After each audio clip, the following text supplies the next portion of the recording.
Good evening dear students. So இன்னைக்கு நம்ம பார்க்க போறது 12th standard computer application தான் பார்க்க போறோம். ஓகேவா? So 11th chapter ஓட கண்டினியூ. நம்ம network access layer வரைக்கும் பார்த்திருந்தோம். இப்போ நம்ம பார்க்க போறது network layer. Okay. It is a layer where data is addressed, packaged and routed among the network.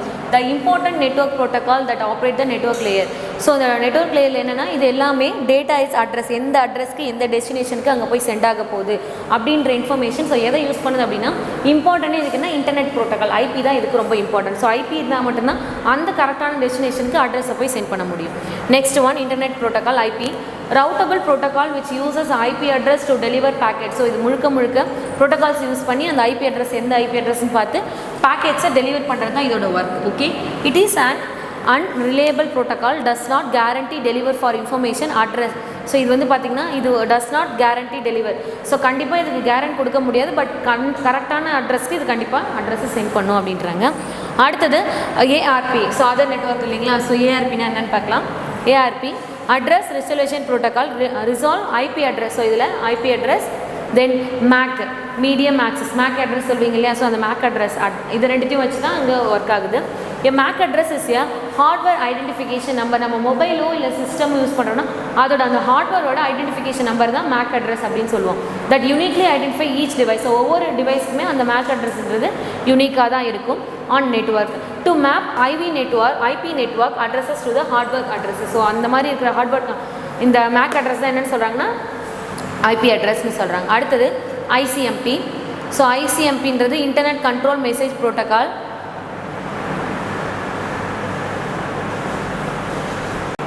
So IPMP அப்படின்றது internet control message protocol. So இது எதுக்கு யூஸ் பண்ணுறோம் அப்படின்னா network device send error message and operational information. So கரெக்டான information தானே, error ஃப்ரீயாக கரெக்டான source தானே, கரெக்டான டெஸ்டினேஷன் தானேன்னு பார்த்து ஸோ எந்த எரரும் இல்லை அப்படின்னா தான் அந்த டெஸ்டினேஷனுக்கு அந்த மெசேஜை சென்ட் பண்ணும். இதுதான் இந்த ஐசிஎம்பியோட ஒர்க். ஓகேவா? Example, your host or router may not be reached or a requested service is not presented. நீங்கள் நிறைய இடத்துல மெசேஜ் அனுப்பும்போது நாட் டெலிவர்ட் அப்படின்னா கூட உங்களுக்கு இன்ஃபர்மேஷன் இல்லை, அட்ரஸ் நாட் ஃபவுண்டுன்னு வரும். ஸோ இது எல்லாமே யாரோட ஒர்க்னா இந்த ஐசிஎம்பியோட ஒர்க் தான். Okay, next one internet group management protocol IGMP. இது communication protocol use host and router. So இது முழுக்க கம்யூனிகேஷனுக்காக யூஸ் பண்ணுறது. அது மட்டும் இல்லாமல் host and router to send multicast messages to multiple IP address. So multicast different types of, இப்போ for example நீங்கள் ஃபார்வர்ட்லாம் பண்ணுறீங்கன்னு வச்சுக்கோங்க. ஸோ அதில் ஒரே மெசேஜ் தான், but different types of IP address இருக்கிற சிஸ்டம்லாம் இருக்காங்க. அந்த மாதிரி இருக்கிற எல்லா குரூப் இன்ஃபர்மேஷன் குரூப் கம்யூனிகேஷனுக்காக யூஸ் பண்ணுறது இந்த IGMP internet group management protocols use பண்ணி தான் இந்த மாதிரி ஃபார்வர்டிங் மெசேஜ், ஸோ அந்த மாதிரி குரூப் மெசேஜ் எல்லாம் ஒர்க் பண்ணுறேன். நெக்ஸ்ட் ஒன் பார்த்தீங்கன்னா transport layer. Transport. The session are recognized and data packets are swapped between host in the layer. Two main protocol established is their layer are. So ரெண்டு layer use பண்ணி swap பண்ணுறாங்க. ஒரு இடத்துலேருந்து இன்னொரு இடத்துக்கு swap பண்ணுறாங்க. சோர்ஸ்லேருந்து டெஸ்டினேஷன்லேருந்து so இந்த பக்கம் சோர்ஸ். ஸோ இந்த மாதிரி வர இன்ஃபர்மேஷன் எல்லாமே டிரான்ஸ்போர்ட் அப்படின்றாங்க. ஸோ இதில் டூ மெத்தட் ப்ரோட்டோகால்ஸ் எஸ்டாப்ளிஷ் பண்ணுறாங்க. ஒன்று transmission control protocol provide reliable connection oriented transmission between two host. So ரெண்டு ஹாஸ்ட் இருக்க போகிறாங்க. ரெண்டு ஹாஸ்ட் இருந்தால் தான் ஒரு மெசேஜ் அவங்க சென்ட் பண்ணுவாங்க, இங்கேருந்து அவங்களுக்கு அங்கே சென்ட் ஆகும். It ensure delivery of packet. So இது எல்லாமே பேக்கெட்ஸாக தான் சென்ட் பண்ணும். ஹாஸ்ட் ஒரு கனெக்டிவிட்டியோட இருக்கிற இன்ஃபர்மேஷனில் இன்டர்நெட் கனெக்டிவிட்டியோட இருக்கிற சிஸ்டமில் ஒரு இடத்துலேருந்து இன்னொரு இடத்துக்கு சென்ட் பண்ணுறதுக்கு. Okay, user datagram protocol. So TCP and UDP பார்த்தோம் இல்லைங்களா? யூடிபி அப்படின்றது user datagram protocol. So provide connectionless unreliable 1-to-1 or 1-to-many delivery. So 1-to-1ன்றது நம்ம இண்டிவிஜுவல் மெசேஜ் மாதிரி, 1-to-manyன்றது ஒரு மெசேஜ் வந்து குரூப் மெசேஜ் மாதிரி. ஸோ இந்த ப்ரொவைட் கனெக்ஷன்ஸ் இது எல்லாத்தையுமே சப்போர்ட் பண்ணுறது யாருன்னா யூடிபி தான் சப்போர்ட் பண்ணுவார். Okay, last one application layer. So application layer of the TCP IP model is similar to the session presentation and application layer. So இது OSI மாடலில் இருக்கிற session layer, presentation layer, application layer என்ன work பண்ணுதோ அதே work தான் இந்த application லேயரும் பண்ணுது. So இது layers of OSI reference model.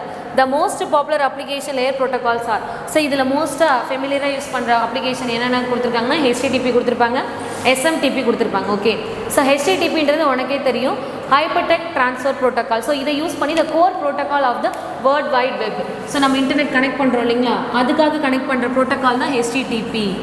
So இது ஒரு அப்ளிகேஷன் லேயர்னு சொல்கிறாங்க. அடுத்து பார்த்தீங்கன்னா ஒரு ஃபைலை சென்ட் பண்ணுவீங்க, அதுக்காக யூஸ் பண்ணுற ப்ரோட்டோக்கால் என்ன ஃபைல் ட்ரான்ஸ்ஃபர் ப்ரோட்டோகால் FTP தான் யூஸ் பண்ணி ஃபைலை நம்ம சென்ட் பண்ணுவோம். Enable a client to server send and receive complete file from the server. So ஒரு சர்வர்லேருந்து கிளைண்ட்டுக்கு ஒரு ஃபைலை சென்ட் பண்ணுறது, அதுக்கு யூஸ் பண்ணுற ப்ரோட்டோகால் என்ன, FTP யூஸ் பண்ணுவோம். டெல்நெட் அப்படின்றது connect to another computer on the internet. So ஒரு கம்ப்யூட்டர்லேருந்து இன்னொரு கம்ப்யூட்டர் இன்டர்நெட்டை கனெக்ட் பண்ணுறது, ஸோ ஷேர் பண்ணுறதுன்றது டெல்நெட்டோட work. Mail simple mail transfer protocol SMTP. So email சர்வீஸ்க்காக நீங்கள் யூஸ் பண்ணுற ப்ரோட்டோகால் எல்லாமே SMTPன்னு சொல்லுவாங்க. அடுத்தது DNS. ஸோ DNSன்றது domain name system referred to host computer by using names rather than numbers. So DNSன்றது முழுக்க டொமைன் நேமையும் நம்பர்ஸை குறிக்கிறது தான். ஓகேவா? ஸோ இந்த DNS பார்த்தீங்கன்னா நம்ம நெக்ஸ்ட் சாப்டரில் டிஸ்கஸ் பண்ண போகிறோம். இதோட 11th சாப்டர் கம்ப்ளீட் ஆகிடுச்சு. Next chapter DNS domain name system.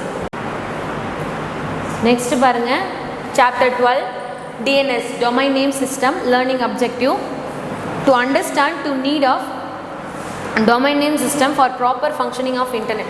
So internetல எப்படி வந்து ப்ராப்பராக DNS ஒர்க் ஆகுது, then importance of IP address, IP address கொடுக்கறதுனால என்ன இம்பார்ட்டன்ஸ் இருக்குது, then to know the part of URL and it's type. URLனா என்ன, URLோட பார்ட் என்னென்ன இருக்குது, component of domain name system and it function. Domain name சிஸ்டமோட ஃபங்க்ஷன் என்ன, அதோட காம்போனன்ட் என்ன இருக்குது, தென் எப்படி வந்து இந்த DNS ஒர்க் ஆகுதுன்ற இன்ஃபர்மேஷனை ஃபுல்லாக தான் நம்ம இந்த சாப்டர் ஃபுல்லாக ப்ரீஃபாக டிஸ்கஸ் பண்ண போகிறோம். So first one introduction. In earlier website were accessed through were IP address. So எல்லா வெப்சைட் ஆகட்டும் இப்போ யூஸ் பண்ணுற எல்லாமே IP address இல்லாமல் அங்கே ரன் ஆகாது. ஸோ அந்த IP address யூஸ் பண்ணி தான் ஒரு வெப்சைட் ஆகட்டும் எல்லாமே ஆக்சஸ் பண்ணுறோம் அப்படின்றாங்க. It was difficult for an individual to remember all the IP address to access the website. So இது வந்து எல்லாருமே நம்மளால் ஒரு வீட்டு அட்ரஸ் ஆகட்டும், ஸோ ஒரு அட்ரஸ் ஒரு 10 ஸ்டூடெண்ட் ஐடென்டிஃபை பண்ணுறதே பெரிய விஷயம். ஸோ இப்போ எந்த டெஸ்டினேஷன்லேருந்து யார் கேட்டிருக்காங்க, ஒரே நேரத்தில் ஒரே பேஜில் நிறைய பேர் அங்கே ஆக்சஸ் பண்ணுவாங்க, பட் அவங்க எல்லாருக்குமே கரெக்டான இன்ஃபர்மேஷன் போய் சேருது. ஸோ அப்போ எல்லாத்துக்குமே காரணம் இந்த IP அட்ரஸ் தான். ஸோ ரொம்ப இது வந்து ஈஸியான ஒர்க்லாம் கிடையாது, ரொம்பவே கஷ்டமான ஒர்க் தான். ஸோ ஒரு இண்டிவிஜுவல் ரிமெம்பர் வச்சுக்கிறது ரொம்ப கஷ்டம். ஆனால் இந்த IP அட்ரஸ் வச்சுக்கிட்டு தான் அதை நம்ம என்ன பண்ணுது, எத்தனை பேர் யூசர் கேட்டாலும் கரெக்டான இன்ஃபர்மேஷன் அது சென்ட் பண்ணுது. So the domain names were created and mapped with IP address. So இந்த டொமைன் நேம் பார்த்திங்கன்னா க்ரியேட் பண்ணுறது மேப் பண்ணியிருக்கிறது எல்லாமே IP அட்ரஸை வச்சு தான் டொமைன் நேம் க்ரியேட் ஆகிருக்குன்றாங்க. Like phone book where all the contact number are stored under the respective names and accessed by the contact name domain name system maintain all the directory of domain names host name and help us the access the website using domain host name. இதுக்கு ஒரு example என்ன சொல்கிறாங்கன்னா phone book சொல்கிறாங்க. நம்ம mobiles ஃபோனில் இருக்குது இல்லைங்க, அதில் கான்டாக்ட் பார்த்திங்கன்னா A to Z எல்லா கான்டாக்டுமே இருக்கும். எவ்வளோ கான்டாக்ட் வச்சுருந்தாலும் அதை ஸ்டோர் பண்ணி வச்சுருக்கோம். அதே மாதிரி இது வந்து ஜஸ்ட் மொபைலுக்கு சொல்கிறாங்க. டொமைன் நேம் அப்படின்றது எல்லா directory of domains, Google, Yahoo, Bing, so அவங்க எவ்வளோ தூரம் ஸ்டோர் பண்ணியிருக்காங்களோ அது எல்லாத்தையுமே ஸ்டோர் பண்ணி வைக்கிறது தான் இந்த DNSோட ஒர்க்கு அப்படின்றாங்க. So all directory name store பண்ணி அந்த ஹோஸ்டோட நேமெல்லாம் ஸ்டோர் பண்ணி யூஸ் பண்ணுறது, வெப்சைட்டில் ஆக்சஸ் பண்ணுறது தான் இந்த DNS அப்படின்றாங்க. Okay, next one overview of DNS. For all the communication to take place, information should pass through. So அதில் information take place, information should pass. So எல்லா இன்ஃபர்மேஷனுமே அங்கே கம்யூனிகேஷன் DNS யூஸ் பண்ணி தான் நம்ம கம்யூனிகேஷன் யூஸ் பண்ணுறோம். எதுனா இந்த 7 லேயர்ஸ் நம்ம லாஸ்ட் சாப்டரில் டிஸ்கஸ் பண்ணியிருந்தோம் இல்லைங்களா, physical, data link, network, transport, session. So அந்த 7 லேயர்ஸ் யூஸ் பண்ணி தான் நம்ம இங்கே ஆக்சஸ் பண்ணுறோம் அப்படின்றாங்க. Layer is one of the among 7 லேயர். There are several applications in the application layer and DNS. So ஒவ்வொருத்துலேயுமே நிறைய டிஃப்ரெண்ட் லேயர்ஸ் இருக்குது. DNS ஆகட்டும் அதே மாதிரி தான். Is one among them internet is based on IP address. So இன்டர்நெட்ன்றது பேஸே என்னென்னா IP அட்ரஸ் தான். IP அட்ரஸை பேஸ் பண்ணி தான் இன்டர்நெட் ரன் ஆகுது, நாட் டொமைன் நேம். டொமைன் நேமை ரன் பண்ணி அது ரன் ஆகலை, IP அட்ரஸை பேஸ் பண்ணி தான் ரன் ஆகுது internet. But it easy to use domain name to refer them rather than along number. So IP அட்ரஸை கம்பேர் பண்ணுறதுக்கு நம்ம டொமைன் நேமை ரெஃபர் பண்ணுறது ஈஸியாக இருக்கும் அப்படின்றாங்க. To enable the use of domain name in a network domain name system. So அதில் இருக்கிற யூஸ் ஆஃப் டொமைன் நேம்ன்றது நெட்வொர்க் ஆக்சஸ் பண்ணுறதுக்கு தான் DNS அப்படின்றாங்க, domain name system. Domain names IP address mapping must be consist across the network to ensure interoperability. DNS provide a domain name to IP address mapping through name server. So இது என்ன பண்ணுது அப்படின்னா ஒரு mapping மாதிரி எல்லா இன்ஃபர்மேஷனும் gather பண்ணி name சர்வருக்கு கொடுக்கறதுக்கு யூஸ்ஃபுல்லாக இருக்குது இந்த DNS ப்ரொவைட் பண்ணுது. என்னென்னா டொமைன் நேமை ப்ரொவைட் பண்ணுது ப்ளஸ் IP அட்ரஸை மேப்பிங் பண்ணி அந்த நேம் சர்வருக்கு கொடுக்குது. To know more about DNS working we must first know about the IP address, URL, DNS component. So உங்களுக்கு கண்டிப்பாக தெரிஞ்சாலும் எப்படி ஒர்க் பண்ணுது இந்த ஐபி அட்ரஸ், தென் ஐபி அட்ரஸ்னால் என்ன, யூஆர்எல் என்ன, டிஎன்எல் ஒன்று, டிஎன்எஸோட காம்போனன்ட் என்ன அப்படின்றத நீங்கள் டீப்பாக தெரிஞ்சுக்க போகிறீங்க, டீட்டெயிலாக பார்க்க போகிறீங்க அப்படின்னு கொடுத்துருக்காங்க. Next one. ஸோ அடுத்து பார்த்தீங்கன்னா ஒரு டயக்ராம் கொடுத்துருக்காங்க டொமைன் நேம் சிஸ்டத்துக்கு. ஹாஸ்ட் ஒரு லோக்கல் ஹாஸ்ட் நம்பர் சர்வர் இது.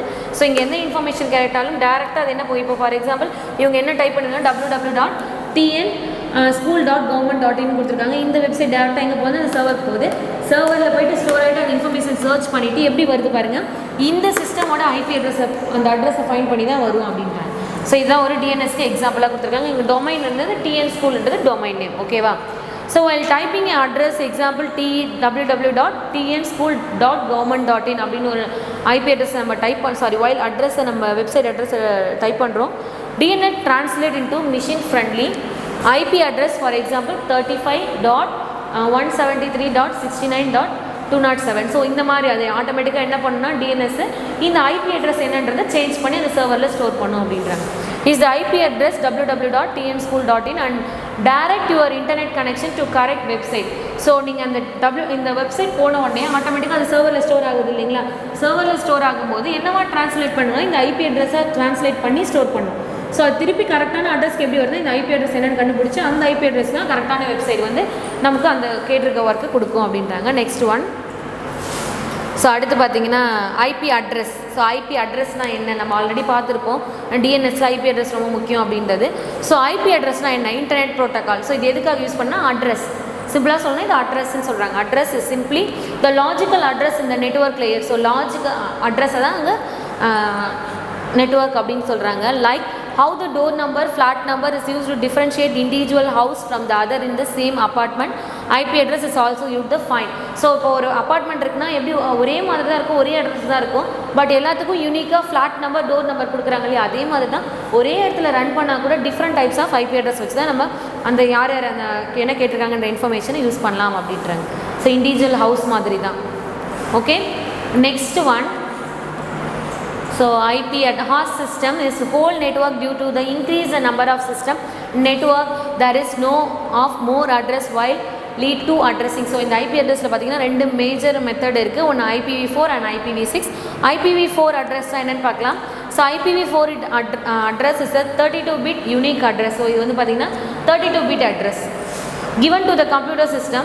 No two system can have some IP address if the network has connection, P connection, then P address should be there. So இந்த 32-bit ப்ராசஸரில் சிஸ்டமில் நம்ம ஒவ்வொன்று கனெக்ட் பண்ணுவோம் இல்லையா, ஃபார் எக்ஸாம்பிள் அதுக்கு என்ன சொல்கிறாங்கன்னா P கனெக்ஷன் அப்படின்னு சொல்கிறாங்க. ஸோ அங்கே P அப்படின்றது அட்ரஸ் அப்படின்றாங்க. ஸோ எந்த அட்ரஸ், அந்த ஐபி அட்ரஸ் சொல்கிறது அட்ரஸ்ன்னு சொல்கிறாங்க. And address space is a total number of addresses that can be made by that protocol. So இதில் என்ன எதை வச்சு மேட் பண்ணியிருக்காங்க அப்படின்னா ப்ரோட்டோகால்ஸை வச்சு இதை மேட் பண்ணுறாங்க. It is determined by the number of bits that protocol use. So இது எதுக்கு முழுக்க யூஸ் ஆகுது அப்படின்னா நம்பர் ஆஃப் பிட்ஸ் எவ்வளோ ப்ரோட்டோக்கால் அங்கே யூஸ் பண்ணுறோம் அப்படின்றத கால்குலேட் பண்ணுது. If the protocol uses n bits then the address space that protocol should be 2 power n. So நீங்கள் n பிட்ஸ் யூஸ் பண்ணுறீங்க அப்படின்னா ஸ்பேஸை கால்குலேட் பண்ணுது, அப்போ 2 பவர் n அப்படின்னு அங்கே அட்ரஸை ஃபார்ம் பண்ணும் அப்படின்றாங்க. So the number of addresses that can be performed IPv4 is 2 power 32. So அப்போ இதோட அட்ரஸ் பார்த்தீங்கன்னா 2 power 32, ஏன்னா 32-bit யூனிக் ப்ராசஸ் இல்லையா, அதனால இங்கே 2 power 32 அப்படின்னு கொடுக்குறாங்க. There are 2 ways to represent the IP address. So 2 வேவில் IP அட்ரஸை இங்கே ரெப்ரசென்ட் பண்ணுறாங்க. என்னென்னா binary notation and dotted decimal notation சொல்கிறாங்க. ஸோ பைனரி நோட்டேஷன்னா உனக்கே தெரியும், 0s and 1 32-bit நீங்கள் என்ன கொடுத்தாலும் அது ஆட்டோமேட்டிக்காக 0s and 1sன்ற பைனரி வேல்யூவாக மாற்றி யூஸ் பண்ணுறது binary values. Binary notation the address is expressed 32-bit binary value. So 32-bit binary வேல்யூவை கன்வெர்ட் பண்ணி யூஸ் பண்ணுறதா என்னென்னு சொல்கிறாங்கன்னா பைனரி நோட்டேஷன் சொல்கிறாங்க. அதுக்கு எக்ஸாம்பிள் கொடுத்துருக்காங்க பாருங்கள். அடுத்தது dotted decimal. So dotted decimal notation the address is write and the decimal format separated by dot. So ஒவ்வொன்றுத்தையும் நம்ம டாட் வச்சு செப்பரேட் பண்ணியிருக்காங்க பாருங்கள். ஸோ இங்கே 4 அட்ரஸ் கொடுத்துருக்காங்க. ஸோ இந்த 4 அட்ரஸ் அதோட ஸ்பேஸ், அதோட டோட்டல் கெப்பாசிட்டி அப்படின்றது எல்லாத்தையுமே ஒரு டெசிமல் வேல்யூவில் பட் அதோட டாட்டை வச்சு ஸ்பெசிஃபை பண்ணியிருக்காங்க. இந்த மாதிரி இருக்கிறது டாட்டட் டெசிமல் நோட்டேஷன் அப்படின்றாங்க. Next one. ஸோ அடுத்து பார்த்தீங்கன்னா ஒரு IPv4க்கு ஒரு எக்ஸாம்பிள் கொடுத்துருக்காங்க. So IPv4க்கு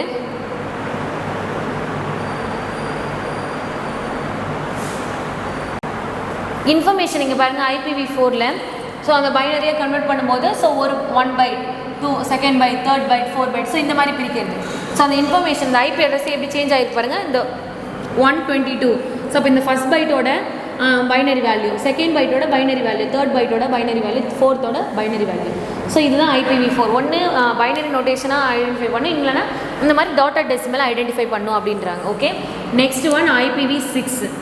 so IPv6 is 128-bit unique address. So அது 32-bit, இது வந்து பார்த்தீங்கன்னா 128-bit address given the computer system. The number of address that can be performed IPv6 is, so IPv6 எப்படி ரெப்ரசென்ட் பண்ணனா 2^128, ஏன்னா இது 128-bit யூனிக் அட்ரஸ் அதுன்றதுனால. So next பாருங்கள், இந்த IPv6 அட்ரஸ் இந்த 128-bit R divided into 816-bit. So இதில் பார்த்தீங்கன்னா 816-bit-ஆக பிரிக்கிறாங்க. அங்கே எப்படி 4 பார்ட்டாக பிரிச்சாங்களோ இங்கே 16-bit-ஆக பிரிச்சிருக்காங்க. ஈச் பிளாக் தென் சேஞ்ச்டு 4 digits. ஸோ ஒவ்வொன்றுமே 4 டிஜிட்டாக பிரிச்சிருக்காங்க. ஸோ இது முழுக்க எக்ஸாடெசிமல் நம்பரால் செப்பரேட் ஆகிருக்கு. நீங்கள் ஆல்ரெடி டெசிமல், ஆக்டல், எக்ஸாடெசிமல் உங்களுக்கே தெரியும். ஸோ எக்ஸாடெசிமலால் செப்பரேட்டட் பை கோலனை வச்சு இங்கே செப்பரேட் பண்ணியிருக்காங்க. அதுக்கு எக்ஸாம்பிள் பாருங்கள். ஸோ இதுதான் இந்த ஐபி அட்ரஸ். ஸோ இது எப்படி பிரிச்சிருக்காங்க பாருங்கள். நெட்வொர்க் ப்ரிஃபிக்ஸ் முன்னாடி ஹாஸ்ட் நம்பர். ஸோ 64-bit 64-bit ரெண்டாக பிரிச்சிருக்காங்க 128. ஃபஸ்ட்டு 64 பார்த்தீங்கன்னா நெட்வொர்க்கு கொடுக்குறாங்க, அடுத்து 64 ஹாஸ்ட், நம்ம லோக்கல் கம்ப்யூட்டரோட ஹாஸ்ட் நம்பர் கொடுக்குறாங்க. ஓகே, ஸோ இதில் உங்களுக்கு ஆல்ரெடி தெரியும் 0 to 9 வரும், அடுத்து 10லேருந்து F வரைக்கும் ஆல்ஃபபெட் வேல்யூஸ் வரும் எக்ஸாடெசிமலுக்குன்றது தெரியும். ஸோ ஒவ்வொரு வேல்யூ ஸோ 4 பிட்டாக தெரியுதா, 16-bit பிரிச்சிருக்காங்க. ஸோ ஒரு பிட்டுக்கு 16, இன்னொரு பிட்டுக்கு 16 சொல்லிட்டு இப்படி தான் ஒரு ஐபி அட்ரஸை சேஞ்ச் பண்ணி இன்ஃபர்மேஷன் இந்த மாதிரி கொடுக்குறது என்னென்னா IPv4ல். ஓகேவா, next one uniform resource locator URL. So URLனா என்னென்னு பார்க்கலாம். The uniform resource locator is the address of a document on the internet. So அந்த அட்ரஸ் டாக்குமெண்ட் இன்டர்நெட்டில் அதோட டாக்குமெண்ட்டை சொல்கிறது தான், அட்ரஸ் என்னன்றது சொல்கிறது தான் uniform resource locator. URL is made of a 4 parts. So URLல பார்த்தீங்கன்னா 4 part இருக்குது. என்னென்னா ப்ரோட்டோக்கால், எந்த ப்ரோட்டோக்கால்ஸ் யூஸ் பண்ணுறோம், என்ன ஹாஸ்ட் யூஸ் பண்ணுறோம், எந்த ஃபோல்டர் நேம் என்ன யூஸ் பண்ணுறோம், என்ன ஃபைலை ஆக்சஸ் பண்ணுறோம். ஸோ இந்த 4 பார்ட்டு தான் அங்கே மேஜராக ரோல் ப்ளே பண்ணிகிட்டு இருக்கு. Each part has it own specific functions. ஒவ்வொன்றுத்துக்கும் ஒரு விதமான ஃபங்க்ஷன்ஸ் இருக்குது. டிபெண்டிங் ஆன் த அப்ளிகேஷன், எதை டிபெண்ட் பண்ணியிருக்குன்னா அப்ளிகேஷனை டிபெண்ட் பண்ணியிருக்கும். Additional information can be added into URL, but the common and fundamental URL consist of 4 part. So இதில் பார்த்தீங்கன்னா எதை டிபெண்ட் பண்ணால் அப்ளிகேஷன் அடிஷ்னல் இன்ஃபர்மேஷனை டிபெண்ட் பண்ணியிருக்கோம். ஸோ அதுலேயும் பார்த்தீங்கன்னா காமனாக ஃபண்டமெண்டல் URL என்ன இருக்கோ, இப்போ ஃபார் எக்ஸாம்பிள் கூகுள் அப்படின்னா அதுதான் அங்கே ஃபண்டமெண்டல். ஸோ அந்த வச்சு தான் அங்கே என்ன பண்ணால் காமனாக ரன் பண்ணோம் அப்படின்றாங்க. URL consist of thus 4 part. So இங்கே பாருங்கள் கொடுத்துருக்காங்க HTTP. ஸோ ஆல்ரெடி சொன்ன மாதிரி 4 part. So first part protocol, HTTPன்றது ப்ரோட்டோக்கால். இங்கே பார்த்தீங்கன்னா டொமைன் அண்ட் ஹாஸ்ட் நேம், எந்த டொமைனுக்கு நம்ம போகணும், ஃபார் என்ன சர்ச் பண்ணால் tn.government.in, இதுதான் இங்கே என்னென்னா டொமைன் நேம். ஸோ அதில் எந்த ஃபோல்டரில் எந்த சைட் இருக்குது, இது ஆல்ரெடி நீங்கள் எதுவும் கொடுக்க மாட்டீங்க, மேலே வரும் பார்த்துருக்கீங்களா, அந்த நோட்டிஃபிகேஷனில் வரும். ஸோ செக் பண்ணுங்கள், அடுத்த வாட்டி செக் பண்ணுங்கள். அது வந்து அந்த ஃபோல்டரில் இந்த சர்வரில் இருக்குது அப்படின்றது அர்த்தம். Okay, next file extension. அப்போ JPEG அப்படின்றது அப்போ இமேஜ் ஃபைலை அவங்க டெக்ஸ்ட் இது பண்ணுறாங்க அப்படின்னு நமக்கு அதை பார்த்த உடனே தெரியுது இல்லைங்களா. ஸோ இதுதான் URL. ஸோ URLல பார்த்தீங்கன்னா 4 part இருக்குது. ப்ரோட்டோக்கால், டொமைன் நேம், எந்த ஃபோல்டர், என்ன மாதிரியான ஃபைல் ஆக்சஸ் பண்ணுறோம். நம்ம ஆடியோ ஃபைலாக இருந்தால் MP3 வரும். ஸோ ஆடியோ ப்ளஸ் வீடியோ வந்து MP4 வரும் இல்லைங்களா, அதை தான் சொல்கிறாங்க, அதுதான் URL. Okay, next one figure shown the basic URL where HTTP is a protocol. www.cms.tn.government.inன்றது host name or domain name, இல்லை அந்த சைடுன்றது சொல்லலாம். தென் ஃபோல்டர் எப்படின்னா default/file.press_release. ஸோ இவங்க அந்த சர்வரில் ஸ்டோர் பண்ணி வச்சுருப்பாங்களே அதுதான் அங்கே ஃபோல்டர் நேமாக வரப்போகுது. Then last one file name. So file name அப்படின்றது JPEG-ஆக இருக்கா, MP3-ஆக இருக்கா, MP4-ஆக இருக்கா அப்படின்னு டினோட் பண்ணுறது தான் இங்கே file name. Okay, this is a file name. Thus are the basic information which can be obtained from URL. So இது எல்லாமே சேர்ந்தது தான் URL. இது எல்லாத்துக்குமே URL-ல தான் இருக்கும். ஓகே, URL-ஓட டைப். ஸோ 2 types-ஆக டிபெண்ட் பண்ணியிருக்கு. Depending on the location of the document URL is divided into 2 types. 2 டைப்பாக டிஃபைன் ஆகுது. ஒன்று ஆப்சல்யூட் URL, இன்னொன்று ரிலேட்டிவ் URL. ஸோ ஆப்சல்யூட் என்னும்போது பர்டிகுலராக அந்த பார்ட்டை மட்டும் ஆக்சஸ் பண்ணுறது ஆப்சல்யூட் சொல்லுவாங்க. ரிலேட்டிவ்ன்றது ஸோ நிறைய நீங்கள் ரிலேட்டிவ் ஒரு டொமைன் ஓப்பன் பண்ணும்போது ஆட்டோமேட்டிக்காக இன்னொன்று ஓப்பன் ஆகுது இல்லையா, அந்த மாதிரி இருக்கிறது ரிலேட்டிவ் URL. ஸோ ஆப்சல்யூட் URLனா பார்க்கலாம். Absolute URL is a complete address of document on the internet. So ஒரு இன்டர்நெட்டில் கம்ப்ளீட் அட்ரஸை சொல்கிறது absolute அப்படின்றாங்க. Absolute URL contain all the information that are required to find the files on internet. So absolute அப்படின்றது இந்த எல்லா இன்ஃபர்மேஷனுமே கண்டுபிடிக்கிறது, எந்த ஃபைலில் இருக்குன்னு கரெக்டாக அந்த பர்டிகுலர் ஃபைலை மட்டும் ஆக்சஸ் பண்ணுறது. ஃபார் எக்ஸாம்பிள் நமக்கு இண்டெக்ஸ் பேஜ் கொடுத்துருப்பாங்க, நமக்கு 7th சாப்டர் வேணும்னா 7th சாப்டரில் எந்த ஆப்சல்யூட்டாக எந்த இடத்துல இருக்குது அப்படின்னு நம்ம கொடுக்குறாங்க இல்லையா, அந்த மாதிரி இருக்கிறது தான் absolute URL. Okay, these are similar to postal address. If any of the information is missing, then post will not be able to deliver to the right person. நீங்கள் இந்த ஆப்சல்யூட் கொடுக்கும்போது இன்கேஸ் அது கிடைக்கல அப்படின்னா நாட் மேட்ச் அப்படி not found அப்படின்னு சொல்லிட்டு நிறுத்திடும் பார்த்துருக்கீங்களா சர்வர். ஸோ அந்த மாதிரி இருக்கிறது தான். கரெக்டாக டெலிவரி இல்லைன்னா அது அப்படியே ஆட்டோமேட்டிக் என்ன பண்ணிடும், ஸ்டாப் பண்ணிடும். ஸோ அவங்களுக்கு அந்த இன்ஃபர்மேஷனை டெலிவர் பண்ணாது அப்படின்றாங்க. Similarly, if any of the 4 part is missing, then browser could not be able to link the specific file. So all the 4 part is very important in absolute URL. So நீ absolute URL கொடுக்குற அப்படின்னா 4 ஃபைலுமே கண்டிப்பாக அந்த URL பொறுத்த வரைக்கும் கொடுக்கணும் அப்படின்றாங்க. Protocols கொடுக்கணும், தென் ஃபைல் நேம் கொடுக்கணும், அது என்ன ஃபார்மேட்ன்றது கண்டிப்பாக எல்லாமே கொடுத்தா மட்டும்தான் அந்த absolute URL கரெக்டாக ரன் ஆகும். இன்கேஸ் நீ தப்பாக கொடுத்துருக்க அப்படின்னா அங்கே ரன் ஆகாமல் ஆப்ஜெக்ட் நாட் ஃபவுண்ட் அப்படின்னு வந்து உங்களுக்கு ரிசல்ட் வரும். ஸோ அதை டெலிவர் பண்ணாது அப்படின்றாங்க. Next one relative URL. So relative URL it is a partial address of document now on the internet. So internetல இது ஒரு partial மாதிரி தான். Relative URL contain a file name or file name with a folder name. So அதில் நீங்கள் file name என்ன folder name ஏதாவது ஒன்று கொடுத்தா போதும், அதை ரிலேட் பண்ணுற மாதிரி நிறைய வரும். ஸோ அதுலேருந்து நம்ம என்ன பண்ணிக்கலாம், லிங்க் ஓப்பன் பண்ணி நம்ம உள்ளே போகலாம். ஸோ அந்த மாதிரி இருக்கிறது தான் relative URL. We can use this type of URL when the file is on the same server related on the original document. So அந்த ஒரிஜினல் டாக்குமெண்ட்டோட ஆப்சல்யூட் URL தெரியலனா கூட நம்ம ரிலேட்டிவ் சர்வரை வச்சு நம்ம அந்த சர்வரில் இருக்கிற அந்த ரிலேட்டிவ் இன்ஃபர்மேஷன் URL வச்சு கூட நம்ம ஆக்சஸ் பண்ணி அந்த ஒரிஜினல் ஃபைலை ஆக்சஸ் பண்ணலாம் அப்படின்றாங்க. ஓகே ஓகே நெக்ஸ்ட் ஒன் பாருங்கள், DNS காம்போனன்ட். இதை வந்து நம்ம ஃபர்தர் நம்ம நெக்ஸ்ட் கிளாஸில் டிஸ்கஸ் பண்ணலாம். Thank you. Character, knowledge, confidence. SRK Higher Secondary School, Curriculum Parkram. I love my school, SRK. Best of the best is SRK. Bright future means SRK. Quality education, SRK. Knowledge power lasts forever. Faithful friends to see for sure. Lovely teachers can promise them. What's the culture we will start them. I love my school, SRK. Best of the best is SRK. Bright future means SRK. Quality education, SRK. Admission is going on from pre-KG to 12th standard. Group A1A, Maths, Physics, Chemistry, Biology. Group A1B, Physics, Chemistry, Computer Science and Biology. Group A2, Maths, Physics, Chemistry and Computer Science. Group A3, Accountancy, Economics, Commerce and Computer Application. SRK Higher Secondary School, 45/7, Dilliyanur Main Road, Karikalambakkam, Puducherry 7.